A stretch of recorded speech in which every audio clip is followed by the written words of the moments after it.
Share with you a little bit more about this arrangement that you've been enjoying. You know, we were supposed to have classes out here at the Rosarium on creating a centerpiece with garden roses, and we all know the situation why we're not, but I want to share with you a little bit of my thought process that went into creating this design. Maybe it will help you as you're working on your flowers at home too. Well, I first want to share a little story. I had a friend last week sent me a little note and she said, you know, Sue, I bought my roses at the Rosarium. I love them. I cut them. I bring them into my house. But when I get done designing them, I'm always thinking to myself, how does Sue make it look so easy to be so beautiful? So that's what I want to share with you. These are some of the tips I would share in a class.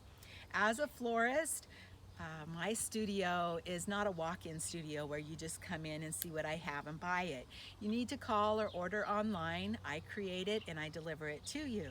But I also offer you classes, both in person. Maybe you feel really uncomfortable and want a one-on-one class or just a group of your girlfriends, or you want to come to a classroom setting like we were going to have here at the Rosarium. Any of those, I am happy to work with you because I want to build your confidence in your floral design abilities. All right, so in this arrangement that I created, Carol did pick these flowers for me early in the morning like I asked her to.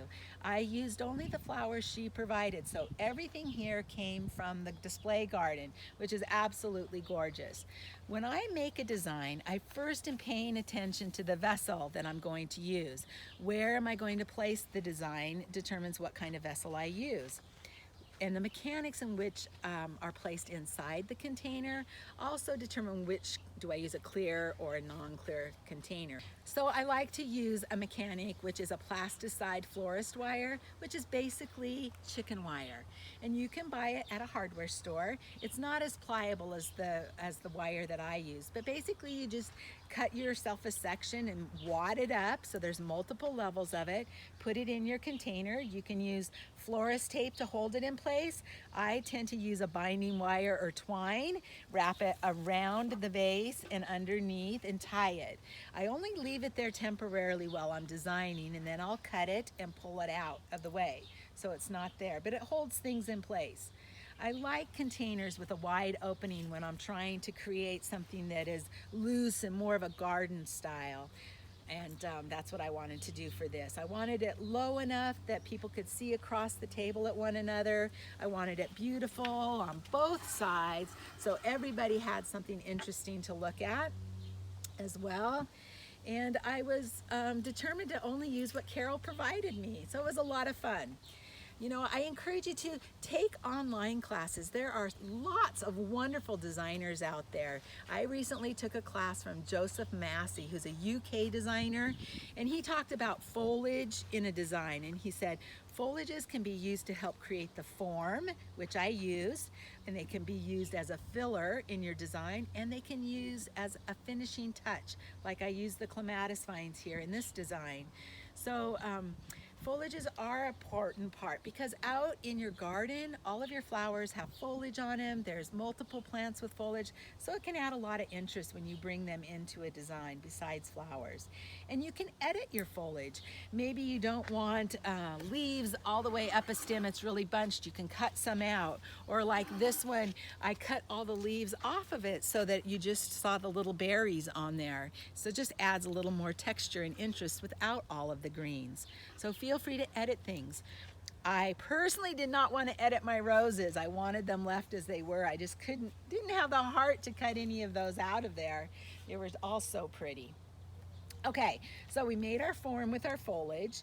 We added a few support materials to that form, and then we added some mass flowers. I took these dark garden roses, the darker pink, and wove them throughout low in the design so your eye kind of travels through to both sides. You just see that coming through all the way around on both sides. Then I used garden roses again as my focal flower points. Different ones, different groupings, so that your eye traveled to different locations, not just to one location. Want to have a little more in one area, then a little smaller, and even a little smaller over here.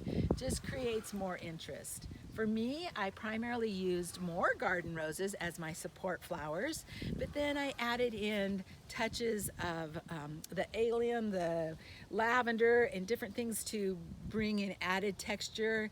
And we kind of call these the floaters, the finishing touches to your design. Just adds more interest to it. So maybe some of those things will help you as you're designing. You want to think about spacing in your design. Some things come out lower, longer, hang down. How does it look in nature? Everything's not one level plane. You have dimension, down tucked in and out far, adds interest. So play with your flowers, have fun. Don't be afraid to experiment. If you don't like it, take it all apart and do it again, and just enjoy the beauty of nature in your design. So thank you for joining us. I do hope you'll come out and be inspired here at the Rosarium Gardens and buy some plants, enjoy them in your garden, cut them, bring them into your home and enjoy them. And if you need flowers for any occasion, I do everyday flowers, weddings and events, sympathy work, large installations, wearables, all of those things, but I especially enjoy sharing my knowledge with you in class form. So reach out, social media, Instagram, Facebook, Sue Hines Floral. My website is SueHinesFloral.com. Would love to hear from you. Thanks everyone, bye.